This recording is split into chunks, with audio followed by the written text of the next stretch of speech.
going to do just fine. Kyle Schwarber's going to be a 30 home run hitter no matter where he goes. Not that he's going anywhere, but as an example. Well, like you said, Dexter Fowler's going to find out. I mean, it's right. It's a tough business. You've got to get it while you can get it. Anything can happen. You could, your knee could blow out, and you are never the same. And if you thought, I didn't take that big deal. Yeah. Obviously, they're making enough money to make their families happy for the rest of their lives. But ball players are human, and they're gonna go where they need to go to support themselves and their family and their families. A lot of teams that are already have won and things like that, as you said, become very arrogant, and they've got the money and things like that. But I'm feeling that these guys are about the game, for love of the game. Well, it's young.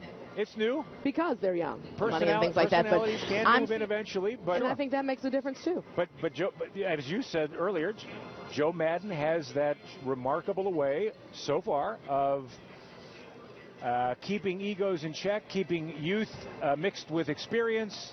Don't it's a get different too far. philosophy. Yep. He's got a philosophy there. Now, some did say in Tampa Bay that some of Joe Maddon's antics and stunts. tactics. Right. Yep, some of those stunts that the costumes and the this and that. They were a little long in the tooth for some of the veterans.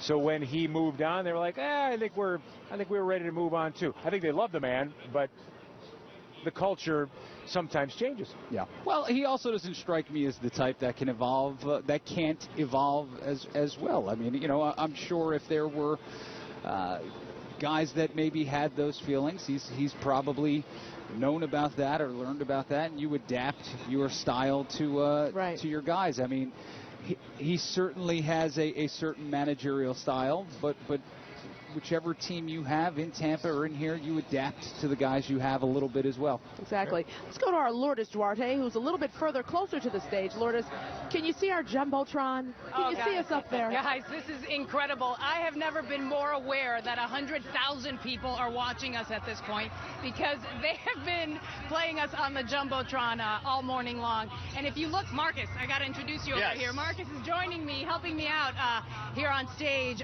They should be coming through here any minute because they're right back there. I have to say that moment where they were coming in on the parade and that sound was full out here and you just see everybody glued to it. And as somebody who grew up in this area, I saw you crying, Marcus. I was literally in tears.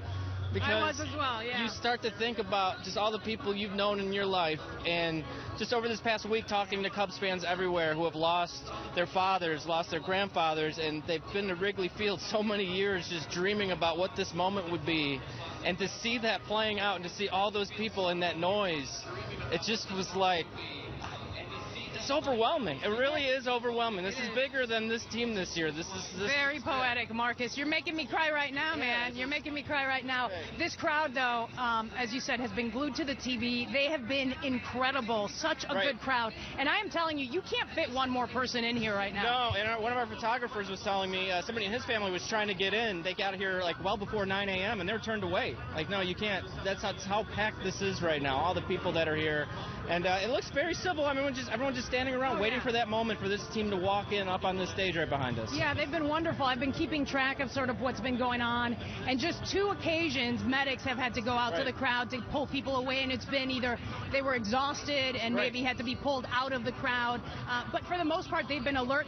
They've been able to walk off and no problem. We should say that we're wearing jackets right now. It is warm out. The sun is warm right now. So when you're in that crowd and you're packed in there, it definitely gets a little bit warm. And I'm looking behind me because I know that we're going to see them coming in any minute now. And this crowd in front, we should say, this is mostly friends and family of the team that's right here up front, right? That's correct. So the really front side, they've got like the photo pit where everybody, all the Cubs crew will take pictures and stuff like that. Right behind that, you've got, I believe it's family and friends and then some staff members. So you've seen them trickling in throughout the morning, and it's pretty much full.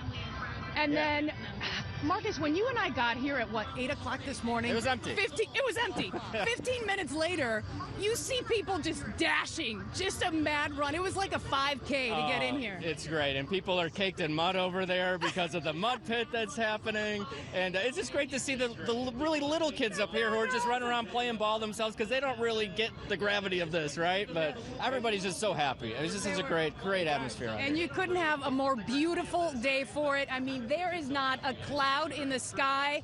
Chicago, you got to love it, man. You got to love it. Look at all these Cubs fans.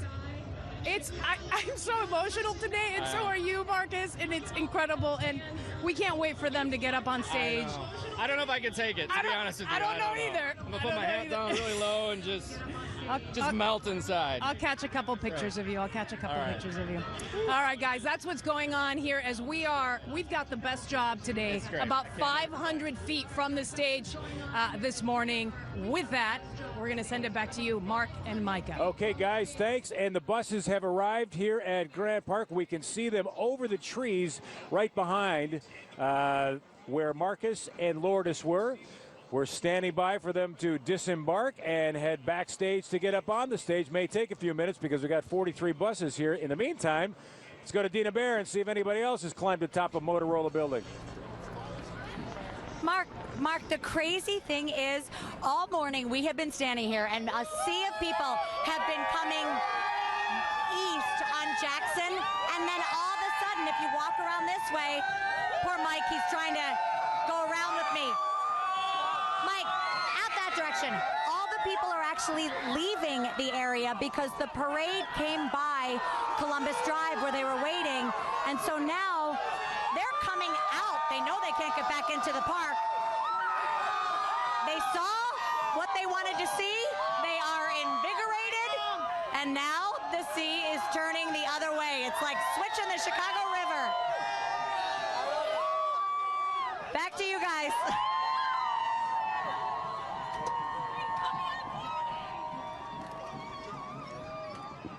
All right, Dina. You can see the buses arriving, as you said.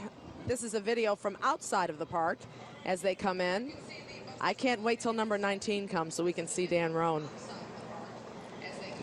But they're expected to come in any minute now, folks. And, you know, we talked about they'd be much later than anticipated, but it's a little after 12, and 12 is when the rally's supposed to start. I think what happened was they left Wrigley late, yeah. And then that's a pretty good hustle, pretty quick hustle down that 4 or 5 miles from Addison, Lakeshore Drive, cut over to Randolph, and then to Columbus. Once they got to Michigan Avenue there, it slowed down because you've got the throngs there. But, yeah, pretty quick movement down, and we're not that far behind. And as we were saying earlier, we were talking about November 4th, 2008, to the day was when Barack Obama had his rally right here. So 8 years ago today, the Obama rally, the first, right here. The big Obama rally was happening. Wow. Right here. There's a little bit of history been going on in Chicago. It has indeed. I'll bet you guys can't wait until this is over so you can get back to talking about politics again. Isn't that exciting? Just a week all from the Tuesday. Backbiting. How? I mean, you got to be fired up to put all this goodwill and happiness behind you.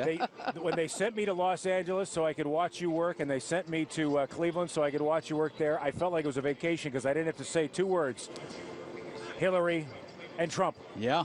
And now just did. We have to say it. Yeah. Coming up next week. Yeah. Yeah, our coverage will be starting next Tuesday. We'll be on the air until it's going to be a long 6 p.m. until Pat comes in. Well, I probably won't come in this year because they never, nobody ever really cares about sports the day after a presidential election. So. Lucky you. Yeah, I'm calling out now. Let's tell all the bosses who are watching. Pat Tomasulo calling in a little comp day. November 8th. I don't blame you. I actually advocate Election Day should be on Thursday so we could fall into Friday and maybe call in sick and have a 3-day weekend. There you go. That's not a bad idea. Clearly the Constitution doesn't allow. Well, you know why they do it on Tuesday, right? Yes. Why? You're going to tell me. I will, because years ago it took a while for people to get into town from way out in the fields. Rural America had to take the. So it took them a while to get there. Just like 108 years ago, when the Cubs won the World Series, it took a while to come in from Wilmette on the wagon. They're covered wagons. Because you know that Evanston, Wilmette, Winnetka area, that was the vacation land. That was the Lake Geneva of the great barons like Marshall Fields. You don't get these kinds of civics and history lessons being out in that crowd. Montgomery Ward. This is kind of nice. I think we're going to have to stick Rowan out on a bus every year so I can just come and soak up the knowledge that is just being thrown about and up you here. do know that this is the next best thing to sliced bread because there was no sliced bread 108 years ago. Okay. Well, you could probably slice it yourself, but it wasn't pre-sliced bread. It wasn't That's right. pre-sliced. Right. Exactly. That's right. Exactly. This is just... Micah was whipping out a lot of factoids about 108 Yes. years ago. Yeah, tell me more. Well, women couldn't vote. Well, yes, yeah. Not until 19. Teddy Roosevelt. Teddy Roosevelt President. was president. Yeah. There have been no world wars fought at that time. Let's go to Lourdes and Marcus. Enough of the trivia. Yeah, Hey, guys. toss it to her, Professor. I got tons.